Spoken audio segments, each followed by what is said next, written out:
Hello everyone, welcome to the IchimokuCharts.com daily analysis for gold for Monday, July the 20th. Well, a very large green-bodied candle today, and that means that the bulls have made quite a large net progress for the day. Just looking at the long shadow on the top though, there was downside price rejection in this market today, and we'll look at that a little bit later. Now, just looking over the previous few days trading, the market was in a first time frame uptrend. We had a series of higher highs and higher lows, and we began trading within the cloud. And we had these very small bodied candles, and the body was getting smaller and smaller and smaller. So the body of the candle in this instance, which was an inside day, where we had a lower high and a higher low, which is a candle of a bar of indecision.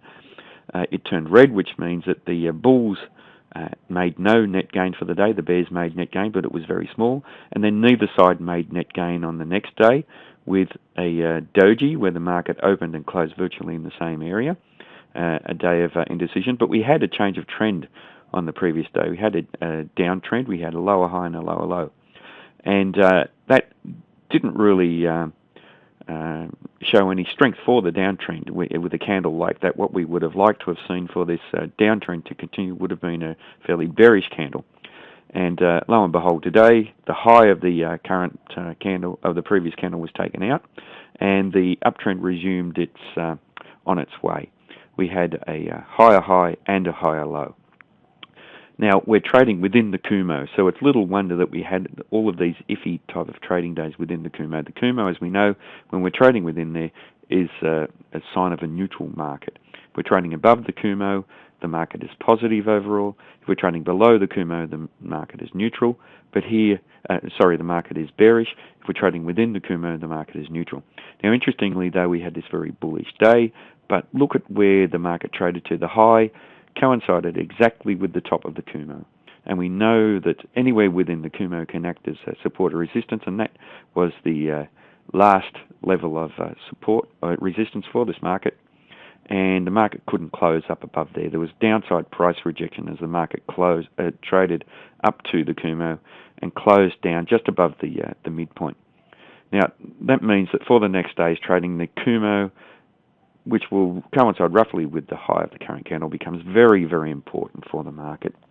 So if we do see a strong close up above there, then we need to watch this resistance here at 967, and then we've got some strong resistance up around this level, around 990, 980.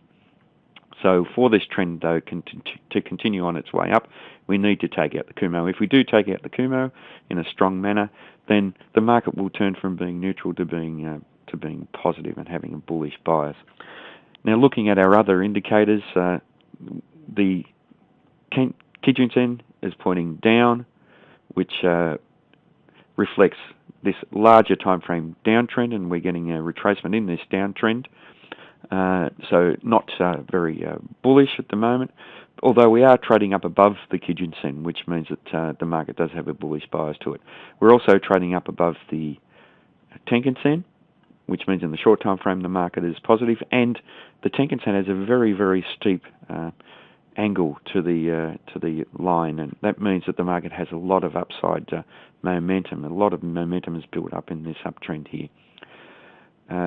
Now, we haven't had a crossover of the Kijun-sen and the Tenkan-sen yet, so that in itself raises doubt about the bullishness of this market. The market is essentially quite bullish when we have the Kijun-sen below the Tenkan-sen, or the Tenkan-sen above the Kijun-sen. So we're getting quite some mixed signals here for this market at the moment. We're getting some bullish signals, some neutral signals, not too many very bearish signals at the moment. But what we need to see is the market trade up above the cloud for a potential trade to 967, and then in the 80s and the 90s on the way to 1,000. But as you can see, there's a lot of resistance and quite large zones of resistance on the way up here.